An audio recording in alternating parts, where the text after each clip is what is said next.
이사야 7장 14절입니다. 이사야 7장 14절 말씀을 우리 보시겠습니다. 이사야 7장 14절. 이사야 7장 14절 우리 한 음성으로 같이 봉독합니다. 그러므로 주께서 친히 징조를 너희에게 주실 것이라. 보라, 처녀가 잉태하여 아들을 낳을 것이요 그의 이름을 임마누엘이라 하리라. 아멘.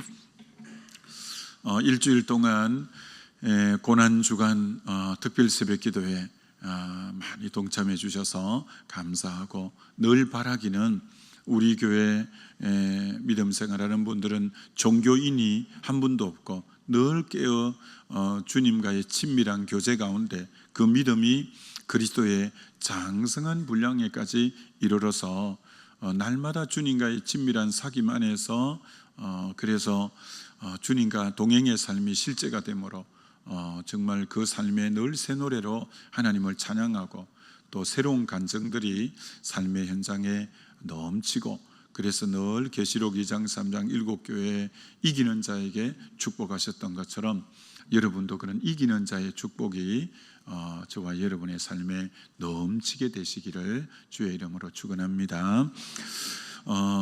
이번에 고난주간인데 임마누엘에 대해서 많이 말씀했는데, 그건 이사야 7장에 정말 하나님이 함께 하심을 믿어드려야 주님을 괴롭히지 않는 거고, 그게 어떤 의미로 주님이 고난 받아주신 이유가 주님과 함께 살도록 하기 위해서 그렇게 하신 것이기 때문에 오늘 임마누엘에 대해서 마지막 한 번 더 나누려고 합니다.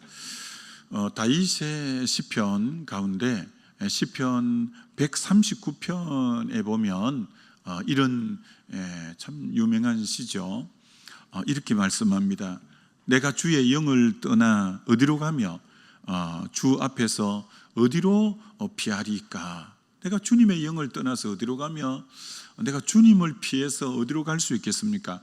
하늘에 올라갈지라도 거기 주님이 계시고, 서울의 무덤 서울에 내려갈지라도 거기 주님이 계시고, 내가 새벽 날개를 쳐서 바다 끝에 가도 거기도 주님이 계시는데 내가 어디로 주님을 피하여 갈 수 있겠습니까? 이런 시편이 시편 139편이죠. 주님 떠나 살 수 없고 주님은 어디에나 편만히 계신다라는 것이죠. 여러분, 그렇죠? 주님이 안 계신 곳은 아무것도 없습니다. 자, 그런데 문제가 있습니다. 주님은 편만하고 어디에나 계신데 두 종류 사람이 있는 거죠. 믿는 사람 중에 어떤 사람이 있냐면, 주님이 계신 것에 대해서 그것을 느끼고 깨달는 걸 주의 임재를 경험하는 사람이에요. 주의 임재를 경험하면서 사는 사람이 있는가 하면, 주님은 함께 계신데도 주님의 부재를 느끼면서 사는 사람, 임재를 느끼면서 사는 사람과 부재를 느끼면서 사는 사람 두 종류밖에 없어요. 주님은 사실은 함께 하는데도 그 임재를 경험하며 사는 사람, 그러나 주님은 함께 하셔도 그걸 실제 삶에서는 느끼지 못해 주님의 부재한 것이라고 생각하며 사는 사람 두 종류밖에 없다는 거예요. 여러분은 한번 속으로 잘 생각해 보셔야 돼요. 주님이 집에도 직장에도 교회에도 어디에도 함께 하시는데 내가 임재를 늘 경험하며 사는가? 아니면 나는 주님이 함께 하신다는 거 이론적으로는 동의를 하지만 실제 삶에서는 주님의 부재를 느끼면서 살아가고 있는가? 그럼 이게 오늘 어떻게 실제가 될 수가 있는가? 이 부분을 생각하려고 하는 거죠.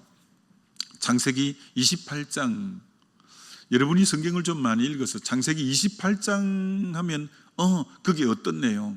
28장 하면 베델에서 주님을 만난 야곱이 돌베개 베고 다다가 꿈에 사닥다리가 하늘에서 땅에까지 드리워지고 천사가 오르락 내리락 하고, 저 사닥다리 끝 위에서 하나님의 음성이 들리기를, 내가 너와 함께 있어 네가 어디로 가든지 내가 너를 이제 지키고 무사히 돌아오게 할 것이고 내가 너에게 허락한 모든 걸 다 이루기까지 내가 너를 떠나지 않겠다. 하나님은 뭐 최고의 사실은 음성이죠. 내가 너와 함께 있다. 내가 모든 걸 이루기까지 너를 떠나지 않을 거다. 이 약속을 야곱에게 상기시켜 줍니다.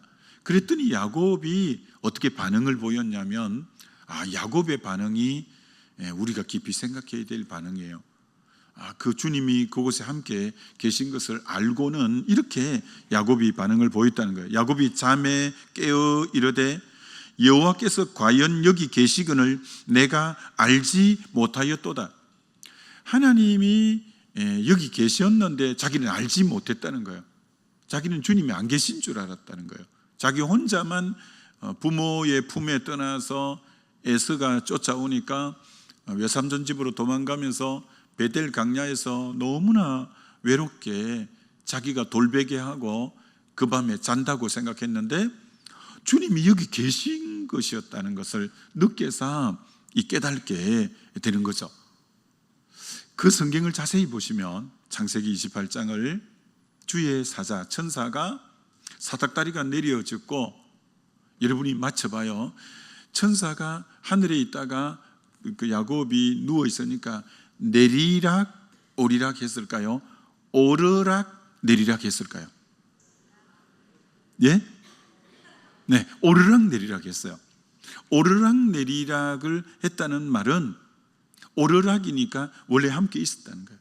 함께 오르락 같이 있다가 올라갔다가 내려온 거예요. 내리락이라면 원래 옆에 없었는데 이제 하나님과 같이 있다가 이렇게 내려왔다고 할 수 있겠지만, 그 성경에 야곱과 같이 있었던 주의 천군 천사는 오르락 내리락 한 거예요. 늘 함께 있다가 오르락 내리락. 이제 오늘도 어떤 의미로 천사들은 주의 구원 얻은 자들을 돕는 자들이고 늘 우리와 함께 있어요. 그게 마태복음 18장에 저 어린아이의 천사가 늘 하나님의 얼굴을 베옵는다라고 한 것처럼 항상 믿는 자 주변에는 어떤 의미로 주의 천사들이, 우리를 돕는 천사들이 있다, 이렇게도 볼 수가 있는 거죠. 주님이 오르락이니까 야곱하고 늘 함께 했던 거죠. 자, 그런데 주님이 그렇게 함께 하셨는데 오늘 주님이 여기 계신데 내가 몰랐다고 하는 거예요. 그럼 이제 그때부터라도 알아야 될 거 아니에요. 이제 그렇게 주님이 내가 너와 함께 있다, 이 모든 약속을 이루기까지 떠나지 않겠다고까지 약속까지 했는데 외삼촌 집에 바단 아람에 도착한 거예요. 그리고 외삼촌 집에서 20년 생활을 하는데, 그럼 주님이 분명히 네가 어디로 가든지 함께 한다 했기 때문에 그곳에 함께 하시거든요. 그런데 그 마음을 누구에게 다 줘버리냐면 라헬에게 14년 동안 다 마음을 거기 다 줘버렸어요. 주님은 인격이시기 때문에 마음을 주님에게로 안 향하면 주님이 임재해 계셔도 침묵하시고 실제를 못 느끼죠. 야곱이 한 번도 하나님 찾지 않아요. 그리고 14년 후에는 자녀들과 양떼들을 얻는데 마음 다 쏟아서, 이게 실제로 주님은 함께 하신데도 본인인 야곱은 주의 임재를 못 느낀 거예요. 왜? 자기 마음이 주님이 아닌 다른 곳으로 자기의 마음과 눈길이 갔기 때문에 주의 임재를 못 느낀 거예요. 오늘도 마찬가지예요. 우리 주님은 우리와 함께 하시거든요. 그런데 주의 임재를 느끼는 사람은 그 마음이 주님을 향하고 그 시선이, 눈길이 주님을 향하면 주의 임재를 훨씬 많이 경험하고 누리게 되죠. 그러나 인격이신 주님 앞에 마음도 주지 않고 눈길도 주님을 바라보지도 않으면 주의 부재를 많이 느끼게 되는 거죠. 여러분, 우리는 구원을 크게 3단계로 말하잖아요. 칭의, 성화, 영화. 칭의는 죄인이 예수 믿어 의롭게 되는 단계, 성화는 의롭게 되어서 그리스도를 닮아가고, 이 성화의 두 가지 핵심은 자기 부인과 성령 충만. 십자가로 자기를 못 받고 성령이 나를 다스리는, 이게 이제 성화의 핵심이고, 영화는 주님 오실 때 천국에서 영원히 이제 있는 영화인데, 근데 칭의와 성화에서 차이점이 뭐냐? 칭의, 죄인이 의인 될 때에는 하나님이 손을 먼저 내밀어 주시죠. 전도자를 통해서 나를 불러주셨고, 나를 누군가가 교회로 이끌어 주셨고, 나는 주님 몰라서 손 내밀 줄도 몰랐는데, 칭의는 하나님이 먼저 내게 자기 아들도 보내셨고, 또 전도자를 통해서 내게 복음을 주시고 하면서 하나님이 손을 먼저 내민 것이 칭의의 특징이에요. 근데 성화의 특징은 달라요. 저가 내 안에, 내가 저 안에, 하나님을 가까이 하라, 그리하면 내가 너희를 가까이 하리라 하면서, 믿는 우리가 인격적으로 주님에게 다가갈 때 주님이 내게 다가오시고, 내가 먼저 주님 안에 들어갈 때 그 다음 주님이 내게 또 다가오시고, 언제나 내 쪽에서 먼저 반응하는 게 성화의 특징이에요. 이게 굉장히 중요한 거예요. 성화의 특징은 내가 먼저, 오늘 이 새벽에도 잠을 주무시는 분이 있고, 깨어서 이제 주님 가까이 하고 주님 안에 들어올 때 여러분들이 주의 임재를 훨씬 더 많이 경험하게 되는 거죠. 그렇기 때문에 임재는 누가 많이 경험하는가? 우리의 마음과 우리의 생각을 이 주님을 전심으로 향할 때 주의 임재는 많이 깨달아지는 거죠. 그래서 엊그제 시편 16편 8절을 영어로 우리가 봤잖아요. I keep my eyes always on the Lord. 그러니까 my eye, 내 눈이 always, 항상 on the Lord, 주님을 I keep, 내가 계속 내 눈이 주님을 향해서 유지하고 지키고 또 끊임없이 같이 이제 바라보는, 내 눈이 주님을 계속 주시할 때 그가 내 우편에 계신 것을 알게 되고 내가 요동치 않는, 내가 주님을 안 바라보면 내가 요동해버, 주님이 내 우편에 계시는 것도 내 실제가 안 되는 건데, 내 눈이 항상 주님을 계속 바라보는 것은 내가 해야 되죠. 그러면 주님이 내 우편에 계심으로 내가 어떤 산이 흔들려 바다에 빠지고 바다가 흉룡이 뛰노라도 나는 요동치 아니하는, 그렇게 이제 되는 임재가 실제가 되는 삶이 되는 거죠. 내가 먼저 주님을 향하는 이 자세, 이게 너무너무 필요한 거죠. 그 믿음의 사람들은 다 그렇게 사는 거죠. 아브라함이 창세기 21장에서 이제는 아들도 얻었고 자기 안에 거부가 됐지만 언제나 영생하는 하나님을 부르는, 하나님 앞에 늘 기도하면서 하나님을 찾으니까 주님이 그에게 늘 함께해서 이삭을 바치라는 큰 시험이 다가와도 시험이 아니라 그게 도리어 복을 받는 계기가 돼서, 내가 내 이름으로 맹세하여 가로되 내가 너에게 복주고 복주리라 하면서 시험은 더 큰 복을 얻게 되는 계기가 되어 버린 것처럼, 그런 것처럼 예수님이 사실은 하나님이신 분이 성육신하셔서 이 땅에 오신 것은 십자가 지기 위해서도 오셨지만 육신을 입고 신앙생활은 이렇게 하는 거야 라는 본을 보이기 위해서 오신 거죠. 그분이 언제나 하나님의 임재를 어떻게 누리느냐? 새벽 오히려 미명에 한적한 곳에 가서 아버지를 항상 먼저 찾는 거예요. 습관을 쫓아 늘 기도의 장소에 습관적으로 올라가시는 거예요. 그랬더니 하나님의 임재가 늘 주님이 함께 계시는 거예요. 그렇기 때문에 주님은 어디에 가도 기적을 일으키고 역사가 일어나는 것은 그가 먼저 항상 아버지를 찾고, 그렇게 예수님이 이렇게 말했거든요. 내가 아버지 안에, 아버지가 내 안에. 이게 항상 예수님이 먼저 아버지를 찾는 거예요. 내가 아버지 안에, 아버지가 내 안에, 너희가 내 안에, 내가 너희 안에, 이렇게 가르친 거예요.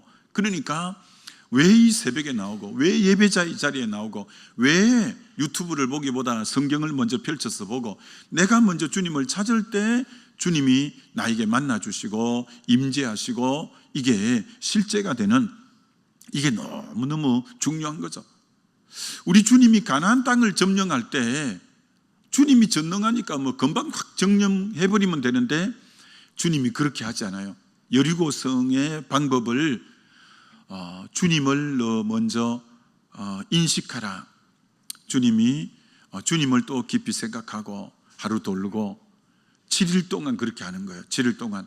그러니까 주님을 깊이 인식하고 인정하고 그 다음 승리가 오게 하는 거예요.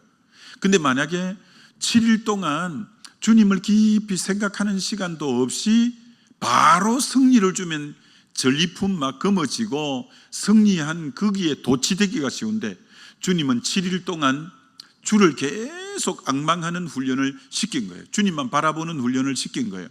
그리고 승리를 주면 승리에 도취되지 않고 승리를 주신 하나님을 찬양하고 그러는 거예요.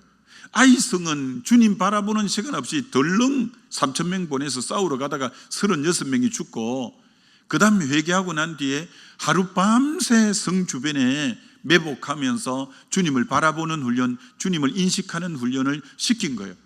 그 다음 이기게 한 것처럼 주님은 승리보다 먼저 주님을 인정하고 인식하고 주님을 바라보는 훈련을 항상 먼저 시키는 거예요. 이게 너무너무 중요한 거죠. 그래서 우리 얼굴이 언제나 주님을 바라보는 이것은 너무너무 귀한 거죠. 프랭크 루박에 대해서 여러 번 얘기했습니다만, 생명의 말씀사에서 나온 프랭크 루박의 편지, 프랭크 루박의 일기, 그 프랭크 루박은 미국에서 필리핀 만다디오라는 섬에 파송된 선교사인데, 이슬람 지역에 파송되어 가지고 15년이 지나도 열매가 하나도 없는 거예요. 선교 그만하고 이제 집에 가려고 짐 싸야 되겠다. 이거 열매도 없고, 그때 하나님이 책망하는 거예요. 야, 넌 선교사인데 어떻게 나를 안 바라봐? 하나님이 이제 선교 짐 싸고 돌아가려고 하니까, 넌 어떻게 돼 먹은 선교사인데 나를 바라보지 않니? 그렇게 하면서 자기를, 그 음성을 듣고 생각해 봤더니 자기가 선교사임에도 불구하고 주를 바라보지 않는 거예요. 아니, 히브리서 12장 2절 믿음의 주요 온전케 하시는 이인 예수를 바라보자. 영어 성경에는 픽스, 아예 너 시선을 주님에게 고정해라. 자기는 주님 안 바라본 거예요. 그래서 그때부터 이제 주님을 바라보면서 하루하루 일기를 쓴 게 책이 된 거예요. 일기를 썼는데 하루에 몇 번 주님을 바라봤냐? 온 마음으로 주님 바라봐야지, 전인격으로 주님을 앙망하고 바라봐야지 했는데 하루에 6번 바라본 거예요. 얼마나 자기가 세상과 일 자체를 바라보는 게 익숙해졌던지 주님이 잘 안 바라봐지는 거예요. 자기가 선교사인데도. 그래서 얼마나 주님 바라보기가 힘들었냐면 이렇게 썼잖아요. 주님 바라보기가 물결을 거슬려 노를 저어가는 것처럼 힘들었다. 물결을 거슬러서 노를 저으니까 얼마나 힘들어요. 그 정도로 선교사인데도 주님 바라보는 훈련이 안 돼 있는 거예요. 근데 이제 그 다음 날 주님 한 번 더 바라보고, 또 그 다음 날 한 번 더 바라보고, 그러면서 6개월이 딱 되는 날은 완전히 주님을 바라보게 된 거예요. 온 전심으로. 운전을 해도 앞을 바라보면서도 주님 바라보고, 전화가 누구한테 와도 예 하면서 주님 어떻게 대답하면 좋죠? 주님 이럴 때는 제가 어떻게 반응할까요? 속으로 물으면서 하고, 앞에 상담을 받고 있는데도 주님 저럴 때 대화를 자기가 하면서 한쪽으로 주님에게 묻는 거예요. 묻고, 모든 일을 할 때 주님 이거 이렇게 하면 됩니까? 주님 이거 어떻게 해야 되죠? 모든 매사에 주님에게 다 묻고 주님을 바라보고 한 거예요. 6개월이 되고 난 뒤에 엄청난 역사를 이루잖아요. 그래서 미국 선교사가 수만 명을 파송했는데 유일하게 플랭크 루박만이 미국의 우표의 선교사 인물은 플랭크 루박밖에 없는 거예요. 그 정도로 하나님이 강력하게 역사하셨어요. 그 방법은 주님을 바라보는 훈련이에요. 그러니까 주님은 나와 함께 하는데 임재냐 부재냐는 무엇이 결정하냐? 우리가 결정하는 거예요. 우리가 주님을 인격적으로 계속 바라보는 거예요. 그래서 로렌스 브라더, 이 로렌스 형제가 쓴 유명한 하나님의 임재 연습이라는 이 기독교 고전인 거죠. 그가 전쟁의 이 피폐한 상황을 보면서 인생의 항모함을 느끼고 이제 남은 생에는 좀 가치 있는 삶을 살아야 되겠다고 수도원에 들어갔는데, 이 사람 뭐 배운 것도 없고 몸은 또 한쪽 이제 부상을 당하고 이러니까 수도원에서 주방에 식당에 일을 시킨 거예요. 처음에는 되게 불평도 하고 원망도 했지만 생각을 바꾼 거예요. 내가 설거지 하나 하면서 반찬 하나 만들면서 주님을 찬양하고 주님을 바라보자. 그러면서 주님의 임재를 연습하는 거예요. 연습이라는 말은 하루아침에 되는 게 아니에요. 또 주님 생각하고 주님 이름을 또 부르고 또 주님 의식하고 그러면서 서서히 주의 임재가 모든 설거지하는 하찮은 일 같은데 주의 임재를 경험하게 되는 거예요. 여러분, 나중에는 그 수도원 원장이 무슨 고민이 있으면 이 로렌스에게 와서 묻곤 합니다. 이게 수도원의 중심이 어디가 되냐? 주방이 됩니다. 주방이. 수도원의 중심이 하나님의 임재가 있는 주방이, 그곳에 하나님의 임재가 있으니까, 여러분, 하나님의 임재가 있는 그곳이 언제나 중심이 돼요. 중심이 돼요. 여러분의 직분이 뭐가 아니라 그곳에 임재가 계속 일어나면 그것이 구심점이 되고 중심이 되는 것처럼, 그 책에서 이제 참 중요한 게 책 제목 자체가 하나님의 임재는 연습해야 된다는 거예요. 연습. 또 주님 바라보고 또 주님 바라보고. 그래서 여러분이 주의 이름을 부르는 자는 구원을 얻으리라. 이게 사도행전 2장 31절, 로마서 10장에 나오는 것처럼. 그래서 어떤 단체에서는 주의 이름을 계속 부르는 거예요. 조금 있다가 오 주님, 또 조금 있다가 주님이 자기 내리에서 사라질 것 같으면 오 주님, 주님을 계속 부르면서 주님을 인정해드리고 주의 이름을 부르고 주님을 바라보고 주님을 가까이 하고, 그럼 주의 임재가 깊이 되어지는 거죠. 하나님이 그 자를 통해서 역사하게 되는 거죠. 역사하게 되는 거죠. 그래서 여러분이 임마누엘이 실제가 되려면 여러분이 의지적으로 계속 주님 바라보는 이 훈련, 주님의 이름을 부르고 주님을 찬송하고 주님 앞에 다가오고, 그러면 주의 임재가 너무너무 이제 깊이 누려지는 거예요. 여러분, 우리 삶에 최고의 안정감을 누릴 때가 언제일까요? 최고의 안정감, 최고의 평강을 누릴 때가 언제냐면 주님과 친밀함이 깊어질수록 내 삶의 안정감은 아주 든든한 거예요. 여러분의 삶의 안정감이 약한 사람의 특징이 뭐냐? 친밀감이 얕기 때문에 안정감이 얕은 거예요. 근데 굉장히 삶의 안정감이 든든한 것은 주님을 가까이 하고, 그래서 주님을 가까이 하다가 더 친밀함이 두터울수록 삶의 안정감은 굉장히 있는 거예요. 여러분, 친구하고 가까이 사귀고 하면 친구하고 굉장히 친해지잖아요. 굉장히 친해진 친구에게는 비밀도 없이 속마음 다 하고요. 하나님이 아브라함을 친구라, 모세를 친구라, 내가 그들에게 무엇을 숨기겠느냐? 여러분이 주님과 친밀해지면 주님이 여러분에게 비밀이 없고 여러분이 또한 주님에게 비밀이 없고, 그래서 그렇게 우리 주님은 온전한 연합을 하기를 원하는 거죠. 그래서 정말 주의 임재 정도가 아니죠. 주님을 친밀하게 하는, 주님이 왜 십자가 고난 받아주셨는가? 바로 데살로니가 전서 5장 10절, 예수께서 우리를 위해서 죽으심은 살든지 죽든지 그리스도와 함께 살게 하려 함이니라 라고 한 것처럼, 함께 살도록 내가 너 위에 죽었다. 너 그래서 나의 임재를 삶 속에 좀 누리면서 살았으면 좋겠다. 그게 주님이 제일 원하는 거예요. 내가 너와 함께 하는 것을, 이게 실제가 너의 삶에 되었으면 좋겠다. 이게 내가 고난 받아준 바로 열매고 의미다, 이렇게 말하는 거죠. 여러분, 새는 나르는 새는 새 종류가 있을 수 있어요.